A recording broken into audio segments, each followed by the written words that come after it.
Hi అండి, welcome to my channel ఎడ్డరే చిత్రాల చిన్ని vlogs. First of all video చూసే ముందు సబ్స్క్రైబ్ చేయడం మాత్రం మర్చిపోకండి. నచ్చితే లైక్ కూడా చేయండి, ఏ విధంగా ఉందో కామెంట్ కూడా చేయండి, మీకు తెలిస్తే కూడా కామెంట్ చేయండి. మరొక హెల్దీ రెసిపీతో మీ ముందుకైతే వచ్చాను. ఫుడ్ రెసిపీస్ చేసి చాలా రోజులైంది, ఎక్కువ వ్లాగ్స్ అయితే పెడుతున్నాను అనమాట. ఇది వచ్చి నల్లేరు కాడ పచ్చడి అనమాట. దీన్ని నల్లేరు కాడ అంటారనమాట. ఇది ఎక్కువగా పొలాల్లో గట్ల పైన చెట్ల మీద ఎక్కువగా పాకుతూ ఉంటుందన్నమాట. అంటే మొలుస్తుంది అనమాట. ఇది 4 సైడ్లు అయితే ఉంటాయి దీనికి వచ్చేసి ఏ విధంగా క్లీన్ చేయాలనేది అయితే నేను షార్ట్ వీడియోలో పెట్టాను, తప్పకుండా లింక్ అయితే ఇస్తాను చూడండి.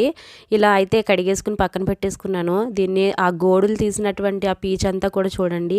ఇంకా పచ్చడి వచ్చేసి కూడా చాలా పీచుగా అయితే ఉంటుందన్నమాట. ఫైబర్ ఎక్కువ ఉంటుంది దీంట్లో. ఇది బోన్స్ని చాలా స్ట్రాంగ్ అయితే చేస్తుంది, జుట్టుకు కూడా చాలా యూజ్ అవుతుంది. తినేటప్పుడు కొంతమంది అయితే పీచుగా ఉంటుందని అంతగా ఇష్టపడరు. మీకు వీలైతే ఇంకా చిన్న ముక్కలుగా కూడా కోసుకుని అయితే వీటిని ఫ్రై చేసుకోవచ్చు. ఈ ఫుల్ రెసిపీ వచ్చేసి ఇప్పుడైతే నేను చూపిస్తాను ఏ విధంగా పచ్చడి చేశాను అనేది. ఇలా అయితే కడిగేసుకుని ఒక బాండీ అయితే పెట్టుకున్నాను స్టవ్ పైన. బాండీలో కొంచెం ఆయిల్ వేసుకుని ఈ కాడలన్నీ కూడా వాటిలో వేసేసి మీడియం ఫ్లేమ్లో అయితే ఒక 10 మినిట్స్ అయితే ఫ్రై చేశాను. మొత్తం అన్నీ కూడా ఈక్వల్గా వేగేటట్టుగా మనం ఫ్రై చేసుకోవాలి.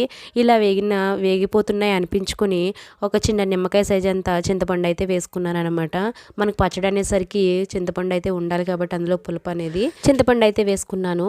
వాటిని అయితే ఒక ప్లేట్లోకి తీసేసాను. వేగిన తర్వాత వెల్లుల్లిపాయలు, ఇంకా ఎండుమిర్చి, ఇంకా మీకు పచ్చి ఉల్లిపాయ కావాలంటే కూడా వేసుకోవచ్చు. జీలకర్ర, ఆవాలు కూడా వేసుకుని లైట్గా ఫ్రై చేసుకుని వాటిని అయితే గ్రైండ్ చేసేసి మళ్ళీ అదే మిక్సీలో జార్లో ఈ ముక్కలను కూడా వేసేసుకోవాలి. చింతపండు ఇంకా నల్లేరు కాడలను కూడా వేసేసుకోవాలి. దీంట్లోనే సరిపడా సాల్ట్ కూడా వేసుకోవాలి. మీకు ఎండుమిర్చితో కాకపోతే పచ్చిమిర్చితో కూడా చేసుకోవచ్చు. ఈ పచ్చడి చాలా హెల్దీ రెసిపీ అన్నమాట. ఇంకా కొత్తిమీర, పుదీనా పచ్చళ్ళకి ఏ విధంగా అయితే తాలింపు పెట్టుకుంటామో అలాగే తాలింపుకు సరుకులన్నీ కూడా వేసుకుని తాలింపు పెట్టుకోవడమే. అంతే, ఫినిష్ అయిపోయింది. నచ్చితే లైక్ చేయండి, సబ్స్క్రైబ్ చేయండి.